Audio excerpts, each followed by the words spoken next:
língua, nossa língua. Olá, aqui estamos para apresentar mais um Nossa Língua Portuguesa. No programa de hoje eu converso com um gaúcho, com o jornalista Eduardo Bueno, gremista, um dos autores mais bem-sucedidos hoje em dia no Brasil. Vamos também falar de uma canção de Jorge Benjor com Lulu Santos. Pois pela direção do sol e das estrelas, no oásis escondido, água ele vai achar. Pois o homem de véu azul é o prometido de Alá. Eu volto daqui a pouco. Língua portuguesa, nossa língua portuguesa, nossa língua, nossa língua, nossa língua portuguesa. Nossa língua. Nossa língua portuguesa. Nossa língua portuguesa.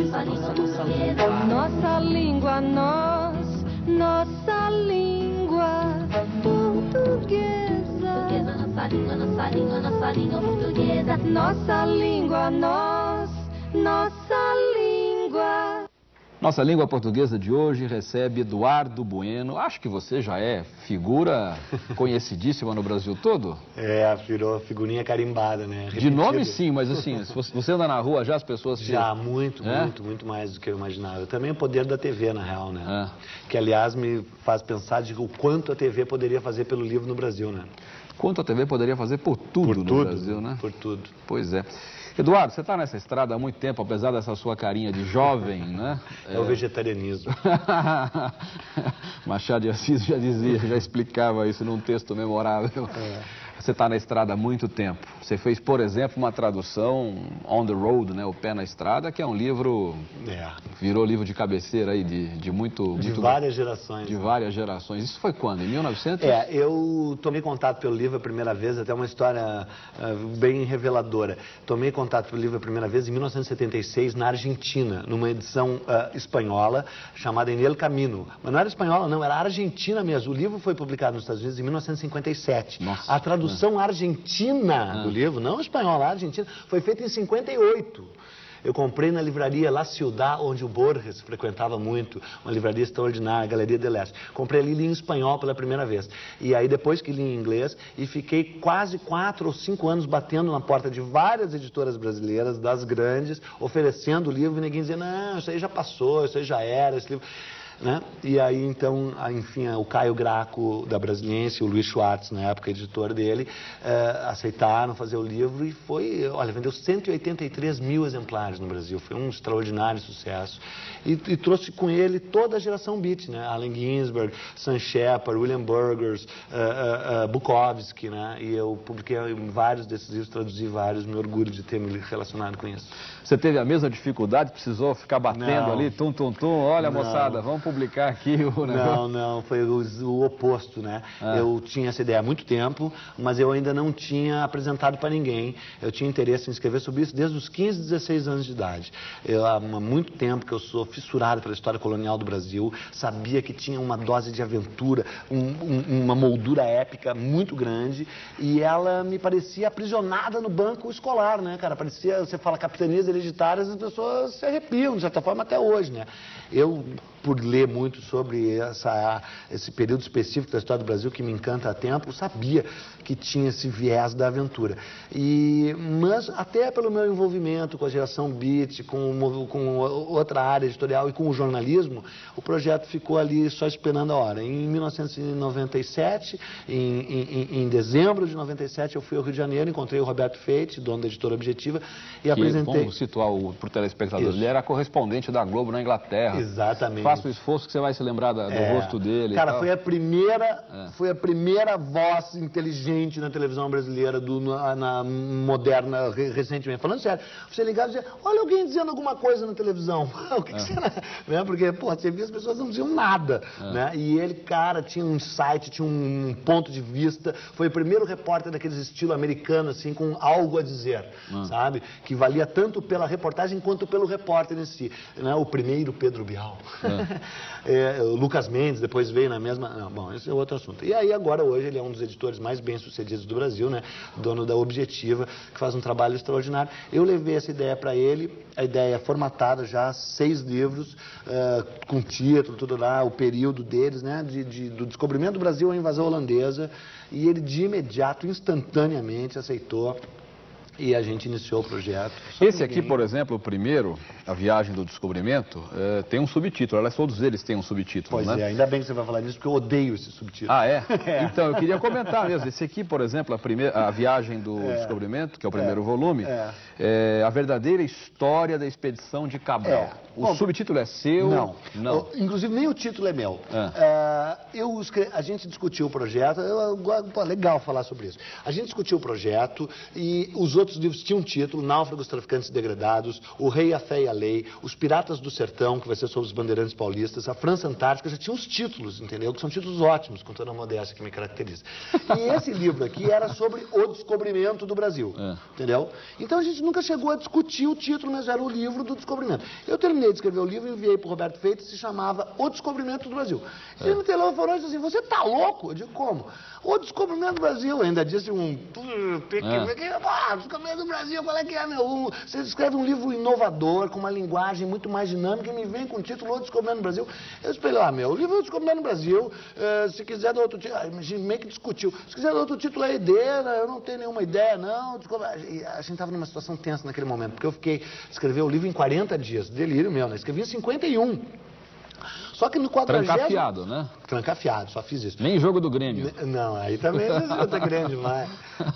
E aí no 44º dia ele me ligou: como é que é o livro? Então, eu atrasei, isso passou mais uma semana, entreguei no 51º dia. E ele dizendo: pô, você atrasou? Eu digo: pô, cara, eu te prometi que eu escrevi em 40 dias, porque eu estava arruinado financeiramente, como de fato eu estava. Numa situação muito difícil. Eu fui de ônibus, cara, de Porto Alegre para o Rio de Janeiro, 23 horas. E, pô, tava bravo mesmo a situação. E aí ele disse: tá, então, Deus para ele, pensa outro título aí que se quiser me liga. Aí ele me ligou, 10 minutos depois: que tal A Viagem do Descobrimento? Que era 1 milhão de vezes melhor. Né? Ainda mais que as pessoas ainda vêm falar comigo: o título é a tua cara, por causa que eu sou muito on the road mesmo, sabe? Eu conheço 51 países, eu vim de carona de Nova York a Porto Alegre, no dedão, entendeu? Então, passando pelo inferno Passando pela Nicarágua do Somoza, em plena guerra mesmo. Passando por El Salvador. Isso você tem que escrever, você tem que contar isso. Algum dia eu vou escrever. Né? Algum dia não, isso... Você sabe, o Wagner escreveu a sua autobiografia com 29 anos. Eu que sou mais modesto, estou esperando até os 41, 42. E você vai escrever a sua quando? Já passei dessa idade aí, portanto, já passou do tempo. Então, e aí eles o subtítulo, então? Aí, porque eu entrego esses livros prontos, o projeto gráfico é da Ana Adams, que trabalha comigo, eu entrego o Zip, eu entrego esses livros editados, eles dão palpites, como eles próprios se definem, são editores participativos, de fato são. Eu entrego o texto original e a gente discute várias coisas, eu sou muito grato a eles. O Ronaldo Vanfas é uma pessoa importante na coleção também, dá vários palpites e tal. Mas o projeto inteiro, quando depois das mudanças sugeridas por eles e aceitas ou não, ou discutidas comigo, eu entrego num Zip o livro, com capa contra capa, orelha, tudo.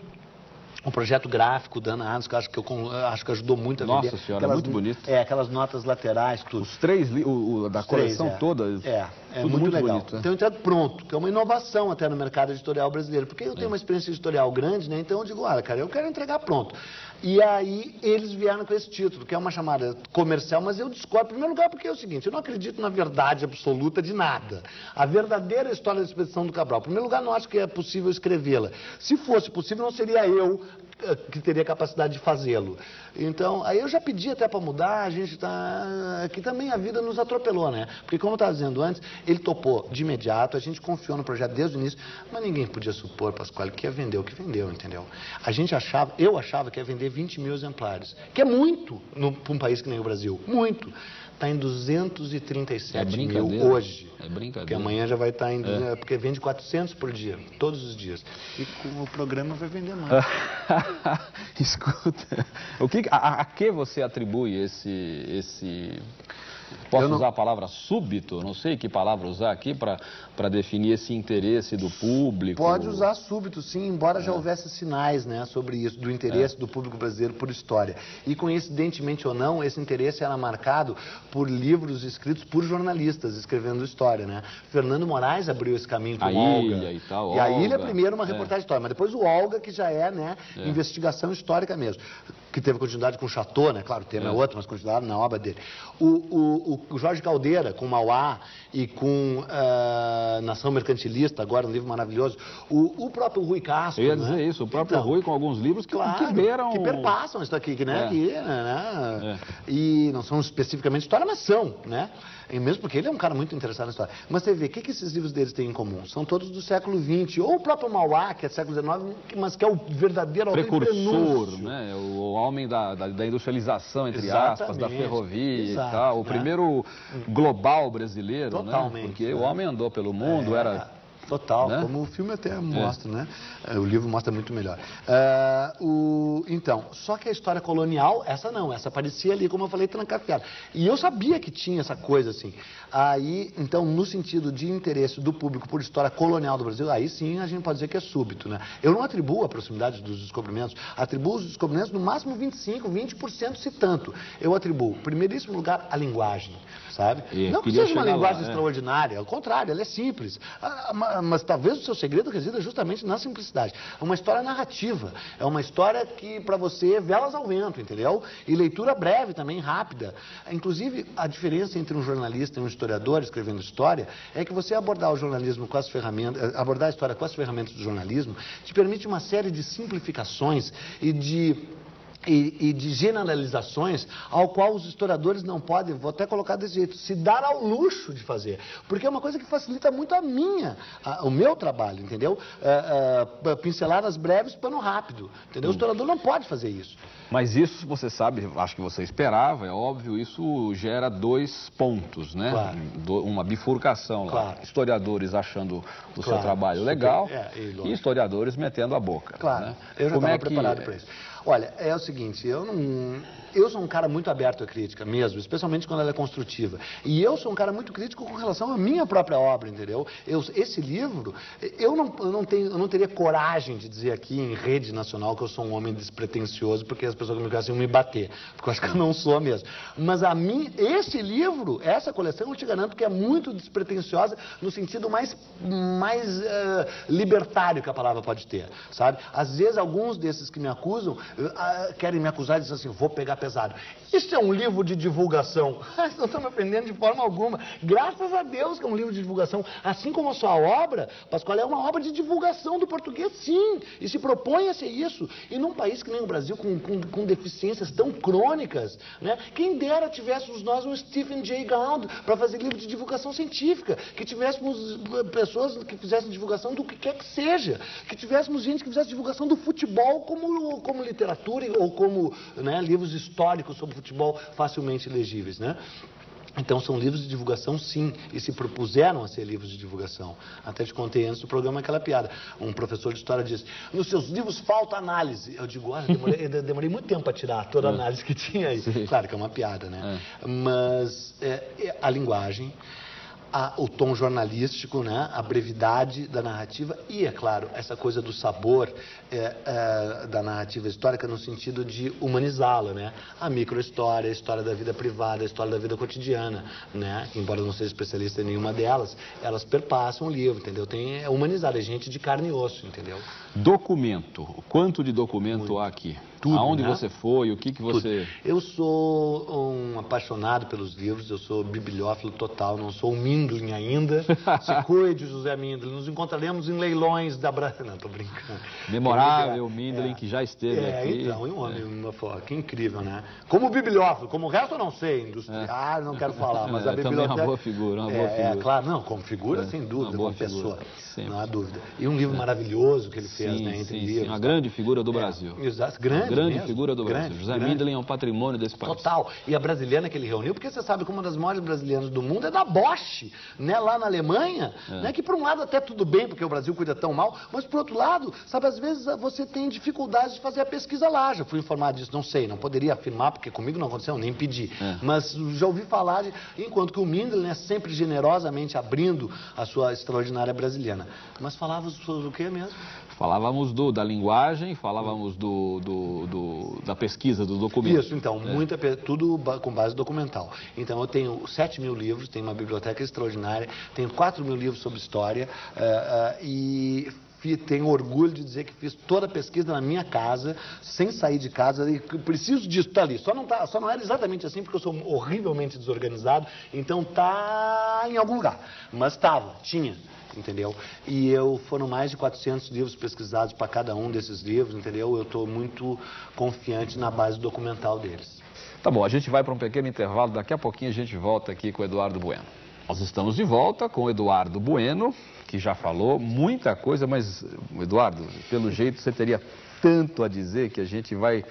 Outro programa. Outro programa, ali com a Gisele. Claro, com todo o prazer do mundo, né? Nós mostramos o primeiro volume, agora o segundo volume... tem um nome absolutamente... vendável, para dizer o mínimo. Mas ele além de ser vendável, né? Ele talvez seja a essência. É verdade. Náufragos... Traficantes e degradados. Traficantes e degradados. Náufrago, nós até já falamos da palavra aqui outro dia, mas não custa repetir. A palavra náufrago vem de nau, que todo mundo sabe o que é, né? Embarcação e tal, e frago, que é uma raiz latina que quer dizer quebrar, né? A nau que se quebra. Frágil também, né? Frágil, que é a mesma coisa, quebradiço, né? E o náufrago, a nau quebra, a nau vai pro vinagre e aí... A nossa história, por causa de 2 náufragos, ela se define, né, no período colonial. João Ramalho, aqui de São Paulo, né, figura misteriosa e importantíssima, né, o precursor, o proto-bandeirante, né, o precursor do tráfico de escravos indígenas, e Caramuru, né, tema até da invenção do Brasil, do Guel Furtado, do Guel Arraes, do Jorge Furtado, né?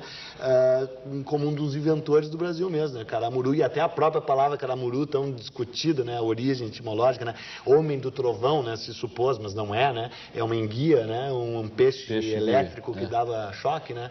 E aí até a origem da, entre aspas, raça brasileira, né?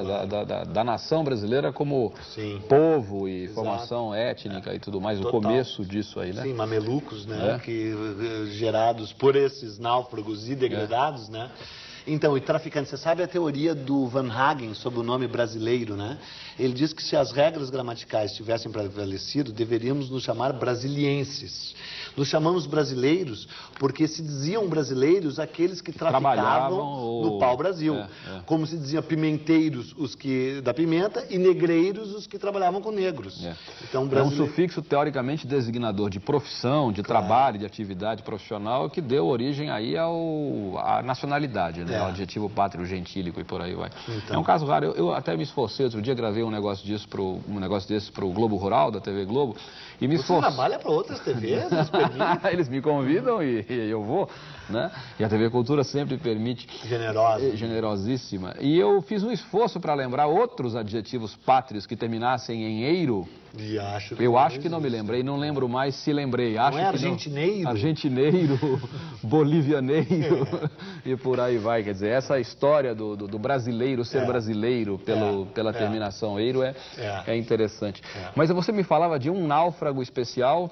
Não, ele falava do João de Barros, que foi donatário, que era de origem relativamente nobre, que era escrivão real, que convivia com o rei, e é um homem sem o qual Camões não existiria, é um precursor de Camões, é um dos maiores filólogos e estudiosos da língua portuguesa em todos os tempos. Ele ganhou 2 capitanias no Brasil, 2 lotes no Maranhão, fracassou rotundamente, perdeu todo o dinheiro dele, ele não veio para o Brasil, mas mandou uma expedição muito grande para colonizar o Maranhão, naufragaram no Parcel de Manuel Luiz, que é um afloramento de corais à frente da ilha de São Luís, 200 quilômetros mar afora. um cemitério de navios, tem mais de 240 naufrágios. Olha, o mar lá é bravo, viu? Pô.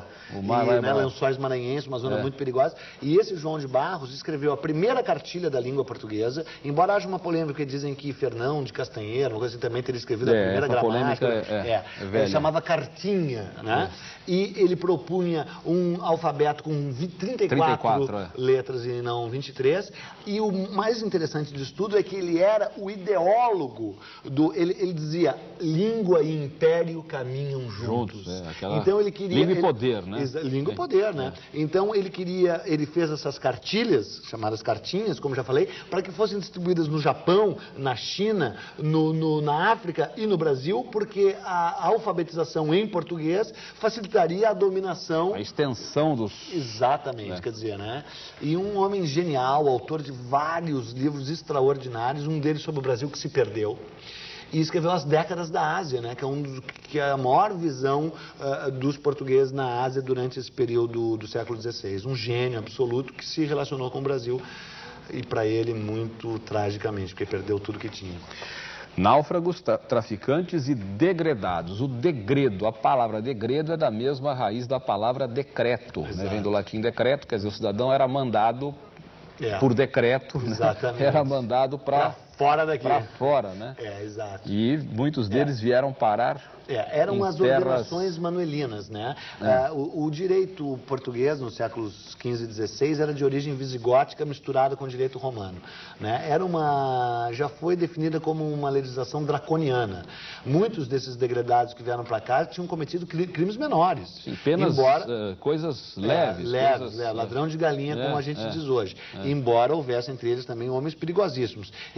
As pessoas sabem um pouco sobre isso. Eles tinham as duas orelhas cortadas, para que ficasse literalmente na cara que ele era um degradado. Porque você encontra um cara sem duas orelhas na vastidão do Brasil colonial, né?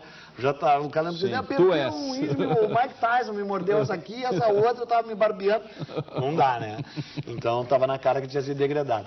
E vinham nus, alguns deles nus, faziam toda a viagem, 60, 70 dias, desembarcavam aqui nus.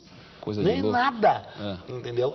E esses homens, embora tenham causado uma série de distúrbios que resultaram no fracasso do regime das capitanias hereditárias, porque eles passaram a escravizar nativos que eram aliados dos portugueses, né? Porque é bom lembrar que a escravidão, a instituição da escravidão já existia entre os nativos daqui. Sim. Os portugueses se aliaram com determinados grupos, os franceses com outros, e os seus escravos iniciais eram aqueles que eram inimigos dos seus aliados, os chamados índios de corda, porque estavam amarrados por uma corda ao pescoço.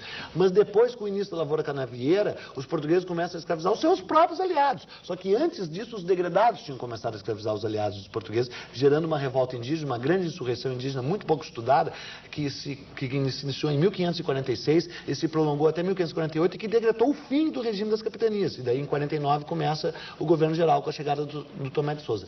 Esses degredados, embora tenham provocado isso, foram eles também que se adaptaram ao modo de vida indígena, entendeu? A alimentação indígena, ao modo de habitação indígena, as caminhadas pelo mato, as trilhas, eles que abriram o caminho, que pavimentaram o caminho para a civilização portuguesa no Brasil. E cabe lembrar, para finalizar, que o Brasil é o primeiro lugar onde a Europa consegue estabelecer com sucesso, quer dizer, discutível, né? Com sucesso, a civilização europeia nos trópicos. Em todos os outros lugares já tinha falhado. Ela deu certo primeiro aqui. Quer dizer, certo... Isso é para outro programa com um debate interminável. Mas por falar em náufragos, traficantes e degredados, eu vou chamar o Lulu Santos, que vai cantar pra gente uma canção do Jorge Ben, em que há alguns termos que tem a ver com o que a gente discutiu aqui. Vamos lá. Pois ele é guerreiro, ele é bandoleiro, ele é justiceiro, ele é mandingueiro, ele é um tuaré.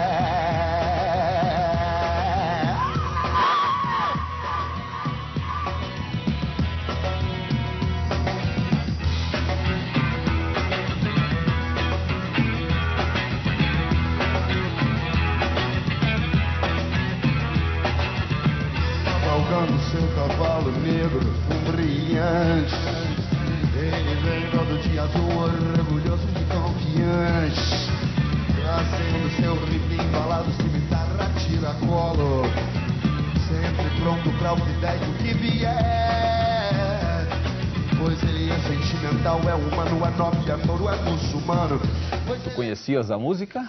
Tu conhecias, é claro. Conhecias. Aliás, tu sabes que lá no Rio Grande do Sul há quem defenda, e eu soube disso lá, que há gramáticas que simplesmente eliminam o tu. Mas é uma traição, deve ter Logo sido lá, por um paulista. Logo lá, não é possível isso, como é que pode?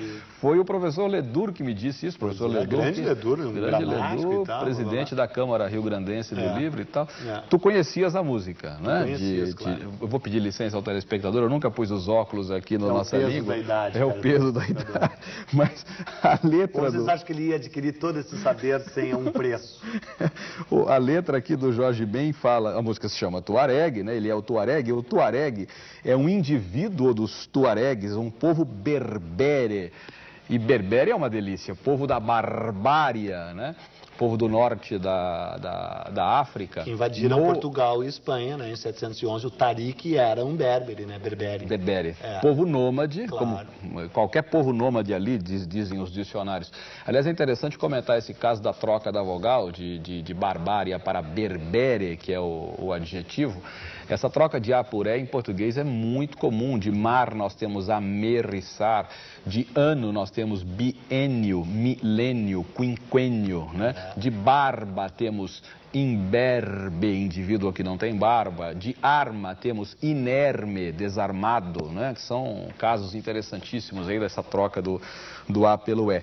E nessa letra aqui do Jorge Ben, nós temos o Tuareg, né? Já comentamos, e quando se fala nisso, pensa-se na Mauritânia, nos mouros. Eu não sei se alguém já ligou Mauritânia, que é um país africano, com mouro. Eu vou até pedir licença aqui a você para ler um trechinho dos Lusíadas. Claro, de óculos, senão não consigo. Está de óculos. Senão não consigo enxergar absolutamente nada aqui. E não menos certíssima esperança de aumento da pequena cristandade. Vós, ó novo temor da maura lança, maravilha fatal da nossa idade, dada ao mundo por Deus, que todo mande, pera do mundo a Deus dar parte grande.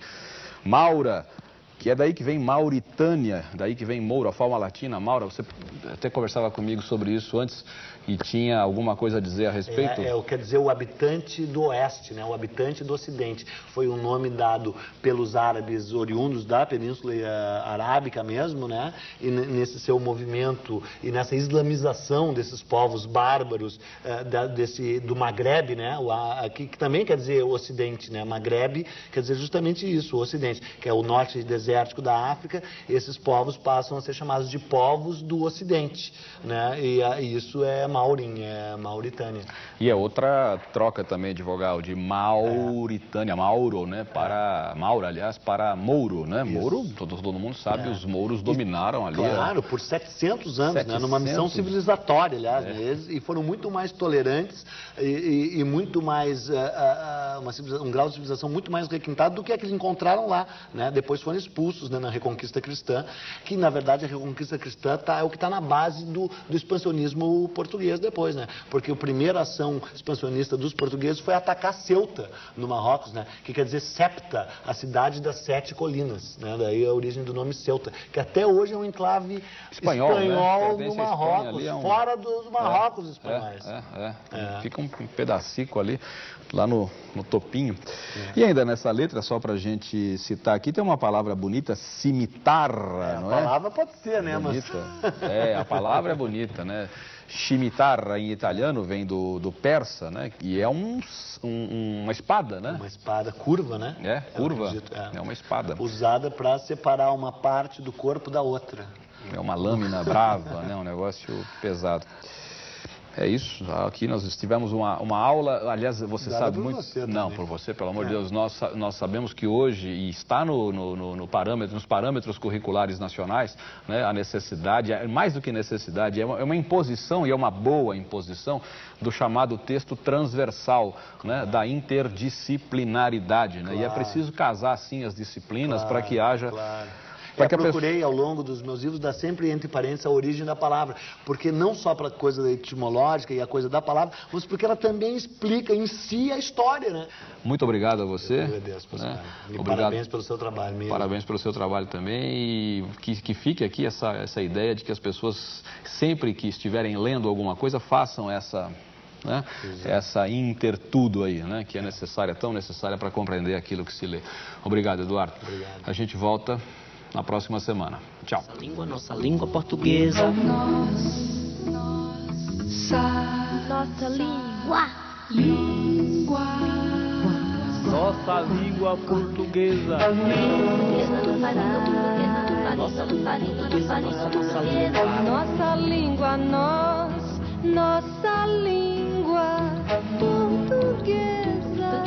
língua, nossa língua portuguesa. Nossa língua, nossa língua, nossa língua.